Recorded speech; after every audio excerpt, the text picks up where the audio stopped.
Hello, I'm Areima, and this is Hammerwatch II. By a sort of popular demand, and by that I mean one person did actually end up agreeing with something I discussed in a previous video, we are going to show off some of the other classes. Today, we're going to be showing off Rogue. I went ahead and I got a little bit farther into the game in order to show this off, though, because I figured it'd be more interesting to see a bunch of Rogue skills instead of just like one or two. So Rogue is a very, very fast class. You have a dodge that is an attack. You have a melee attack that has this chance to like multi-hit on hit. You can put down a bomb, which does a bunch of damage, and then your dash actually does damage as you pass through things. You have this spin move, and you can put down a trap. You have throwing daggers. The entire class is kind of based around just moving very, very quickly and dealing with threats very, very quickly. Now, mind you, one thing you'll notice is that enemies are dying very, very fast.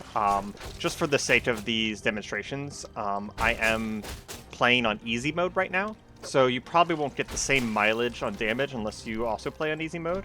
My main playthrough is on hard mode, so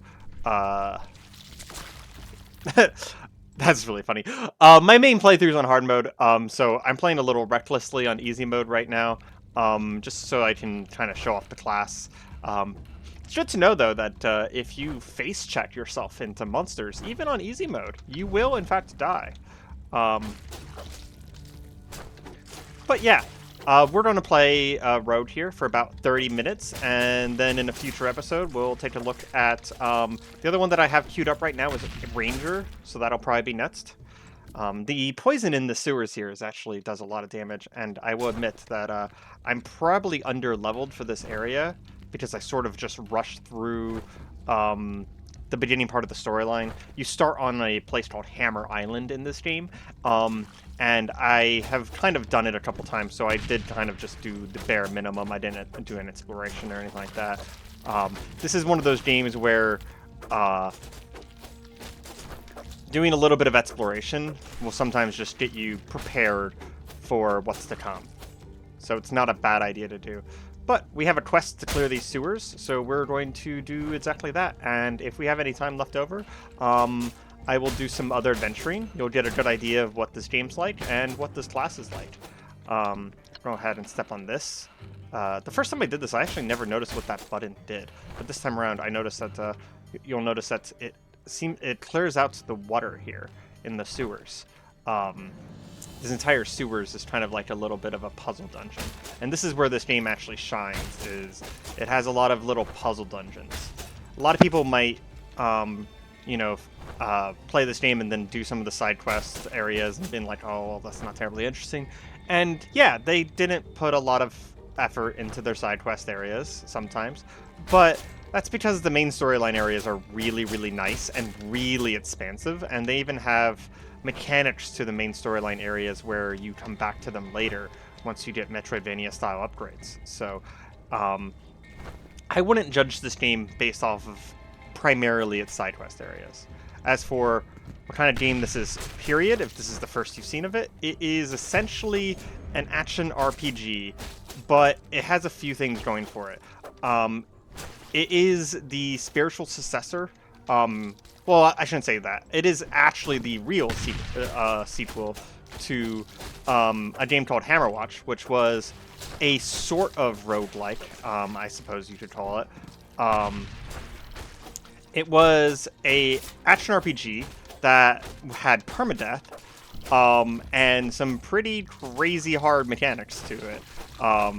Like, there was always hordes. It's like, imagine if Diablo, Gauntlet, and a roguelike, like a classic roguelike game, had a baby. That's kind of what Hammerwatch is. And then Hammerwatch Heroes was their second game, where they made an actual roguelike, no longer making it into a long-form story RPG. The game was designed for you to not be able to win on your first run, and there was a whole bunch of things with leveling up your town and leveling up your heroes and all this sort of stuff. This game is sort of, I don't know, it's the mechanically speaking, it's definitely different than the first two. If you played either of them, then this one will come off a little strange.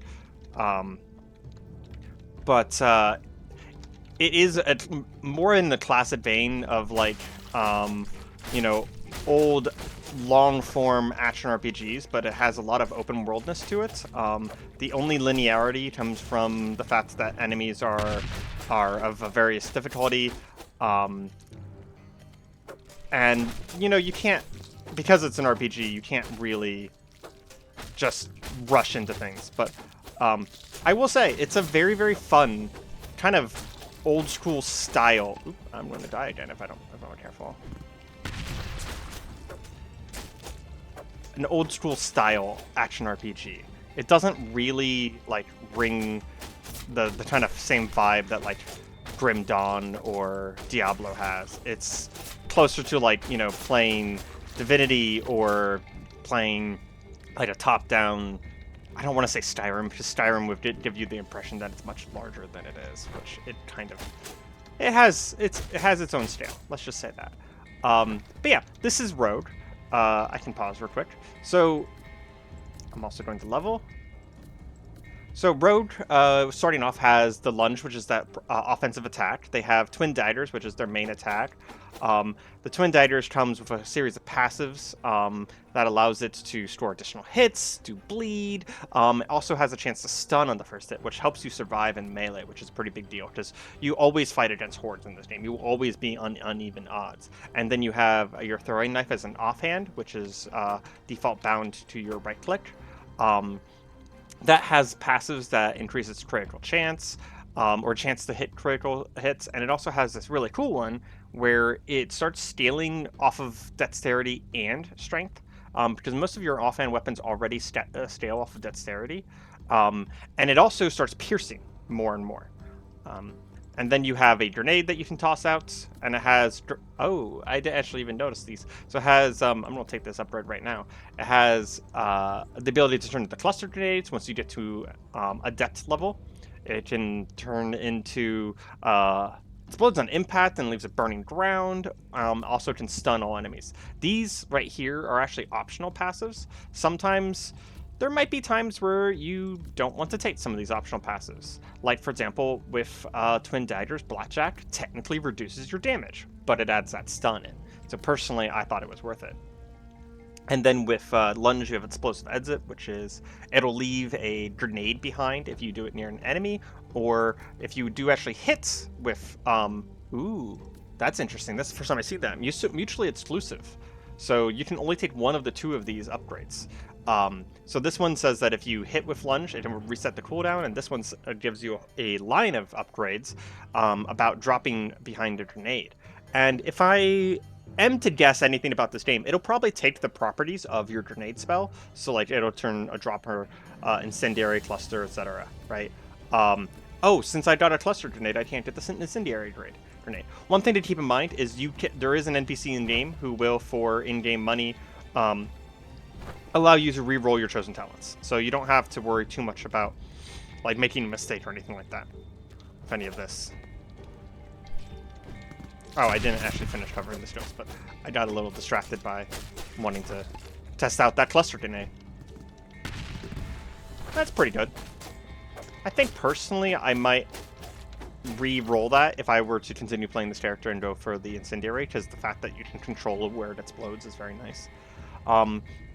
On your Adept tier, which you'll be able to get access to as soon as you leave the starting island, you have Flurry of Blades, which is basically when you cast it, you can do it while moving, but whenever you cast it, everything around you suddenly gets hit by a bunch of times. It doesn't have any invulnerability or anything like that, but it kind of just does a very quick slash at everything around you, which is what that little spin is that you see me doing. And then you have a Pressure Trap, which is a useful tool because there's going to be a lot of times when there's like a long hallway here and you have a whole bunch of enemies coming at you. So this Pressure Trap will catch the first couple enemies that step on it, crippling them and slowing them down.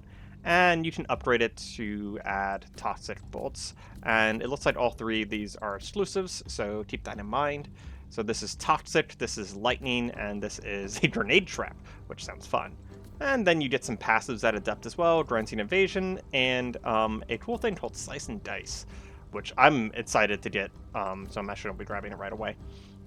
Basically, every time you get a hit with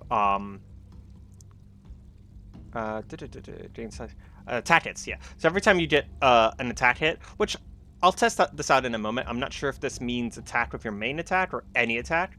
Basically, you start getting stacking attack speed. And then eventually you start getting stacking stamina regen. And then you also get block chance. So this is your kind of like your rogue passive of just like, as you do good, you start doing better. Oh yeah, it looks like it's any attack. Yeah, so as you hit,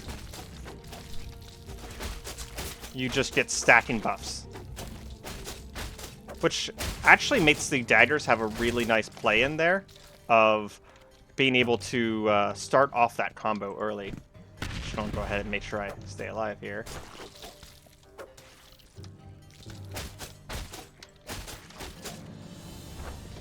But it's a very fast class. It's very much, while the wizard that you saw me play earlier was about basically doing as much alpha as possible, this class is more about getting in and out and being smart with your movement.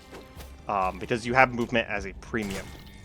One thing I will also mention that I don't know if I mentioned in my wizard video because I don't know if I knew it at the time, but this guy actually has a dash that gives you iframes. The wizard's dash doesn't. So if you dash through someone who's attacking and they hit you while you're dashing through them, you are taking that damage.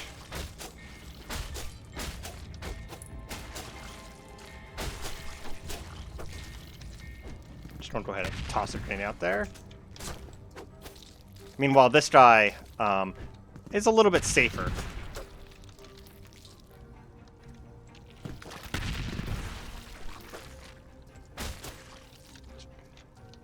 I like lighting these torches. Don't get me wrong. It's not necessary by any means, but it makes it feel like I'm actually...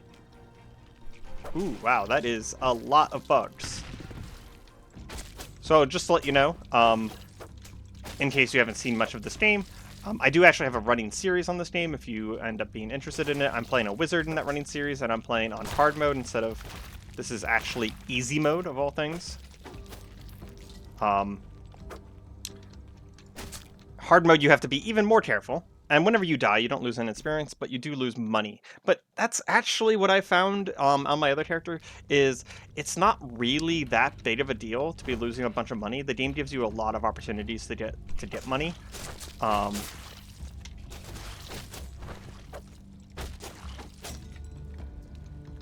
just took a bunch of unnecessary damage there.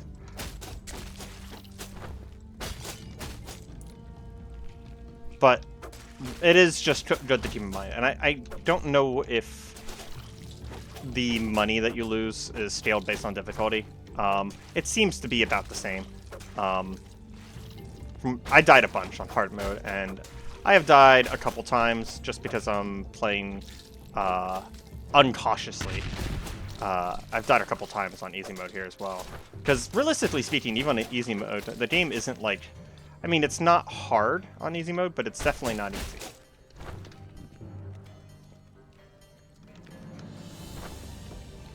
But we're going to see if we can make some progress in the series here.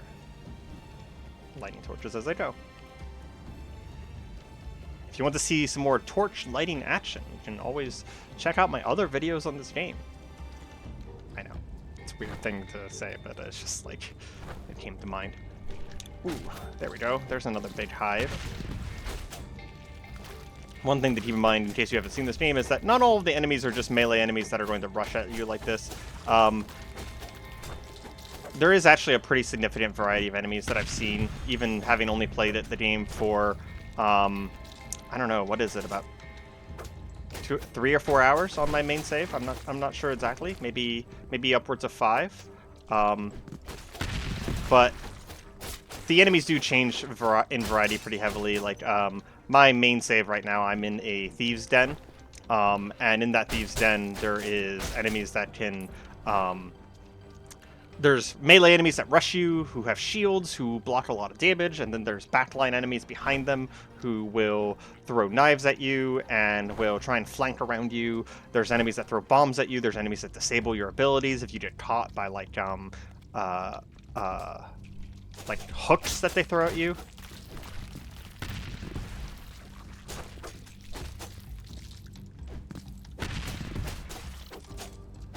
So it's not one of those games where they just, the developers just passively went, okay, well, all of the enemies are just going to, you know, play this specific way, and they're all just going to rush you and do this one mechanic, right? Generally, the enemies have abilities that make sense for the enemy type, with some hilarious exceptions, like if you run into a bunch of beetles, just be careful. Some of beetles breathe fire. Once you get to it and you get this buff going, you can really start getting some fast attack speed. One thing as well I just forgot to mention, realized I forgot to mention, is the first attack of, and this is actually base as well, the rogue, the first attack of any chain is a little tiny dash. I had leveled earlier and I didn't actually apply my level, did I? I'm going to do that real quick. At least in single player, whenever you pause, you do in fact pause, you get to spend...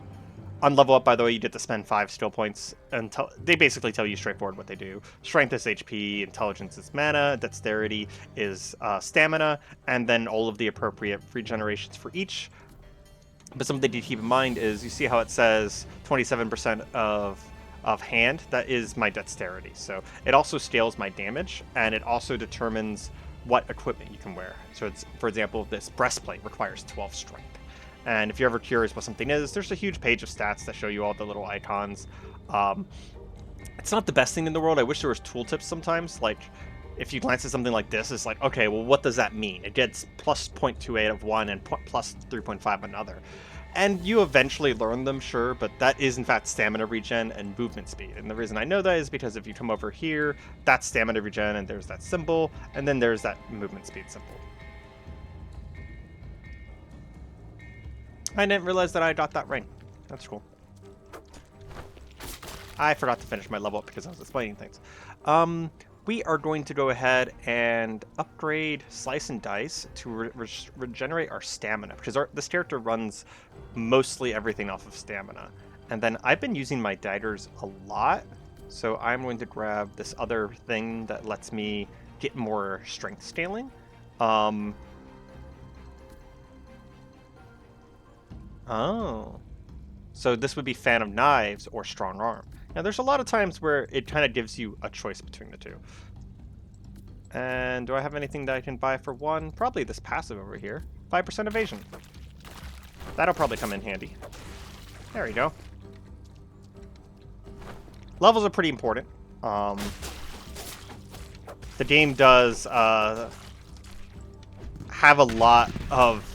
The game doesn't scale with you, but the game does have a lot of scaling in the way of, like, when you get to a new area, enemies will be harder. Was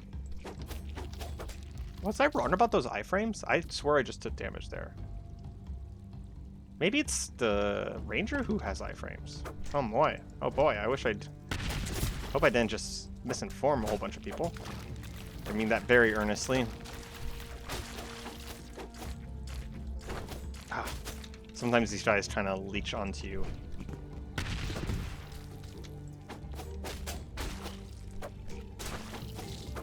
But yeah, if you're looking to pick up the game, Hammerwatch is a pretty good game. It's multiplayer up to 4 people.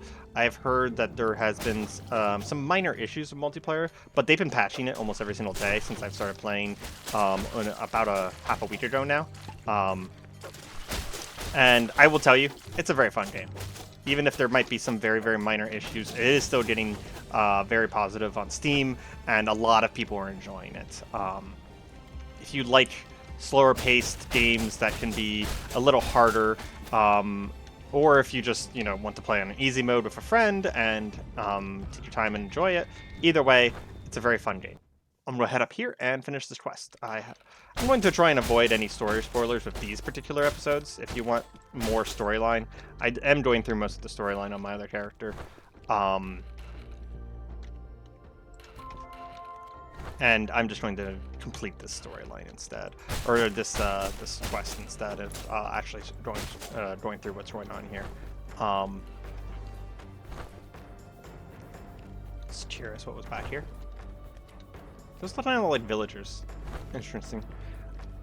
Don't fully know everything. I mean, realistically speaking, I'm not that far into the game myself. I just wanted to come back and show off these classes because it seems like a lot of people actually enjoyed watching a bit of a showcase whenever it came to me showing off Wizard. So I kind of wanted to just do the same for some other classes.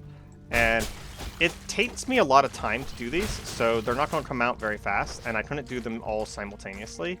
I couldn't, like, manage them in such a way that I released a whole bunch of them at once, because it actually takes a significant amount of time to get a character up and running to Adept, and I only have so much time per day that I can record, unfortunately. Wish it wasn't so, wish I had more time, but you know what, it is. This is life, and this is not my job. This is a hobby, and I am very much enjoying this hobby. But, yes, trying to think of anything else of significant importance. Realistically speaking, that's all I can think of right now that is significant. So if you want to stick around and watch some more gameplay, I'll be playing this for another 10-20 minutes, just doing the dungeon here. If not, you know, this is Hammerwatch Heroes, and or Hammerwatch 2, sorry. My apologies. And I hope people enjoy it. Okay, so I'm curious what's over here. It looks like that switch got rid of the water down here. And this dungeon seems... Maybe it's just because I have bad memory or something, but it seems slightly different. Large elixir of experience. What does that do? Grants 2 attribute points. I am happy to have them. Going to go ahead and get a little bit of strength and a little bit of dexterity. That gives me some more damage and, more importantly, stamina regen, because I'm going to want a lot of stamina regen on this character. And I think I'm done here, at least for the time being, so I'm going to try and make my way out. Something I mentioned in my main videos, and I still very strongly believe, is that... Ooh, I just noticed. Fun secret is on the mini-map, you can actually see there's breakable walls in quite a few places throughout the game. You actually can see the breakable walls on the mini-map, so you can kind of go back and visually inspect the walls on the mini-map in order to see if you missed anything. It'll just kind of like one piece of the wall is slightly damaged. I'm going to head back to the Rebel headquarters here. Turn in this quest. And I'm going to just immediately do the next main storyline quest after this one, because it'll be scaled properly. And if I go off and explore, I'll probably end up running into a dungeon. I don't want to talk to you. I'll probably end up running into a dungeon that is going to kick my butt. So I don't really want to show me just dying a whole bunch. So I'm going to head immediately towards the next storyline dungeon instead. Which I think is a beetle. I don't remember exactly. I think it's a beetle island. There's like 3 or 4 dungeons on an island that I have to do. I have to come and talk to this Griffin Rider up here to go there. We're gonna go to the Burial Hills. It is an open world, sort of. You're locked on some of the places you can go, but each area is actually pretty big. So like you just saw me in this tiny little corner there, and there's like dungeons all throughout. Again, if you check out my actual main playthrough of the game, you can see it a little bit better, but there's a ton of exploration in this game. There's a ton of just side areas and little secrets and weird parts of dungeons that can be explored. Just recently found with my mage that there's kind of like a sensible thing that's happening where I wasn't finding gear for a while there, and I was kind of curious why. And then I started killing thieves who are humanoids, right? And the thieves are dropping gear, and it's just like, well, duh, the thieves would be the ones dropping like daggers and weapons and books and stuff like that because they're people. They use those things. Meanwhile, if you fight beetles, you only really get beetle pieces, and if you fight wolves, you only really get wolf pieces. So it's kind of like the loot is kind of in the sense of like what makes sense instead of what is the gamey thing to do. What's that? Just 340 gold. Very nice. If you see these things, these obelisks, just remember where they are for the future. Not too far from where I am in the main storyline right now, so not too far from the beginning of the game, you get the ability to interact with them, let's just say. And I haven't figured out exactly what the value of doing the thing you can do with them is, but I do know that you could probably go around and destroy, yeah, you can probably go around and destroy all of them if you wanted to, but I'm not sure what it gets you.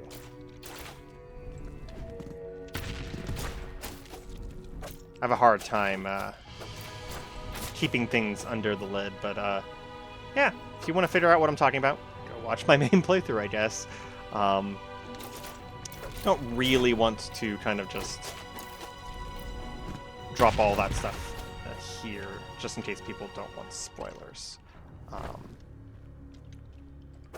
I'm trying my best. I'm not perfect, though.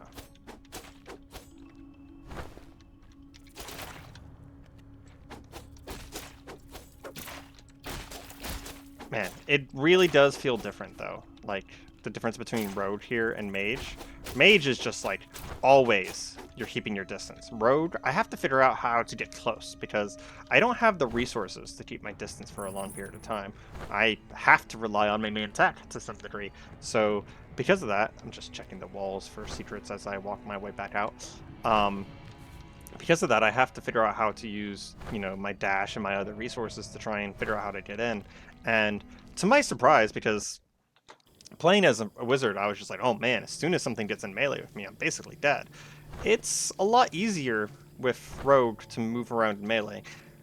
It's just like between your attack here having a little bit of a dash to it, which by the way, if you're backing away, it's not nearly as fast. But if you're approaching, you make very large leaps forward. It's a lot easier than I thought it was going to be to kind of maneuver combat. I'll go ahead and level. We're just going to put a whole bunch into dexterity. We're not going to be playing this character for too much longer. Been liking Flurry of Blades. So now it can disarm all enemies. Do any of these have exclusives? No. Fiery bolas are applied to each target hit plus one additional nearby enemy. They deal fire damage and slow their targets. That sounds fun. And we're going to grab an upgrade to throwing knives because I've been enjoying the throwing knives. Ah, that's pretty cool.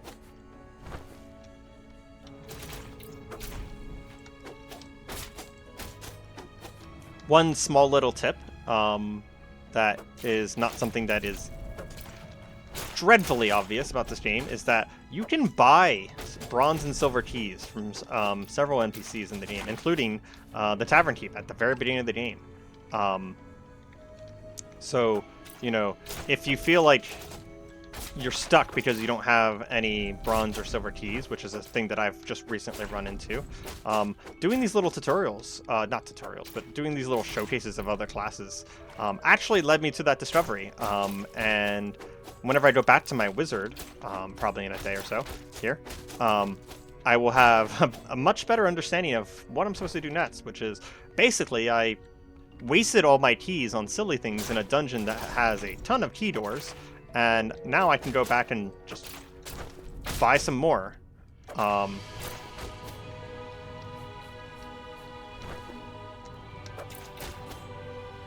Which is actually a pretty big relief, because I was worried that I kind of looked like an idiot in that run, not knowing where the hell I was going, but the game isn't going to hand you anything on a silver platter for the most part. It's not as hard as a lot of games that I play, sure. And it's a certain type of difficulty, like, you know, it's not relying on, you know, crazy reflexes or anything like that. Ooh, a gold key. Wow. That's actually super nice. Gold keys almost always open something really fancy.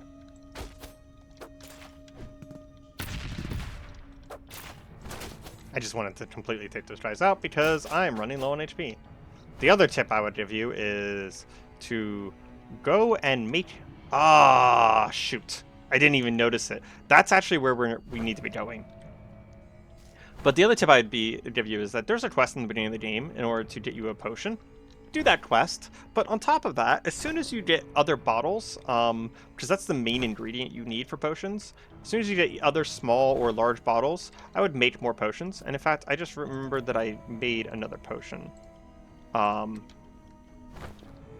Unfortunately, they don't come filled, and I've not actually been to a water source. You can refill your water bottles at like wells and stuff like that. I've not been to a water source since I made it, so I don't have any charges. But I would make a second potion as quickly as possible.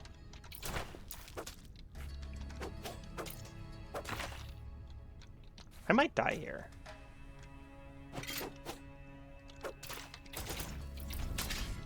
Wow, that trap actually does a ton of damage. I just realized that I've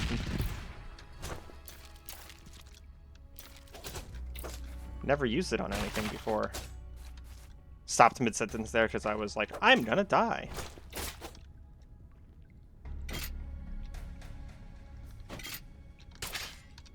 Yeah, it even hit 2 of them.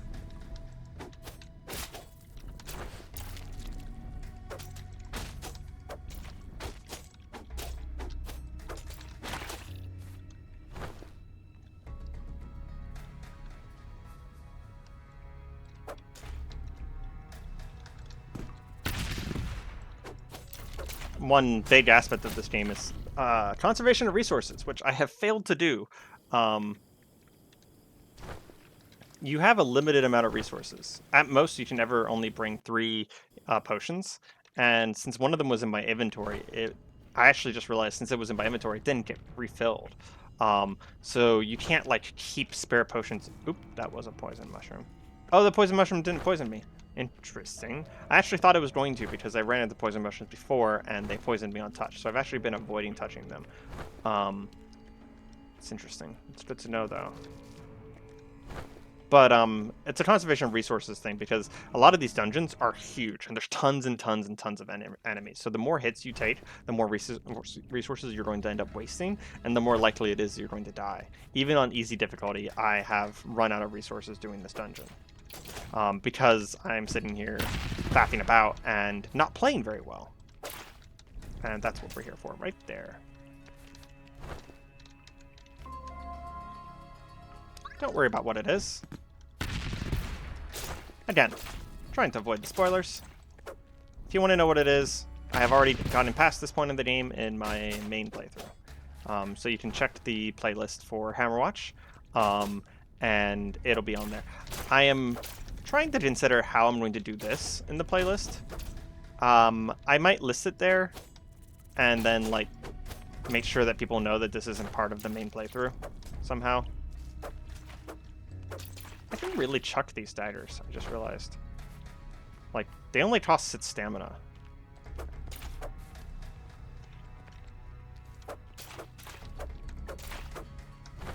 In fact, you could probably make a whole build out of just throwing daggers instead of ever actually getting into personal melee. But you would be using up your defensive resource too. Something to keep in mind. And it's really fun to just try to get in there.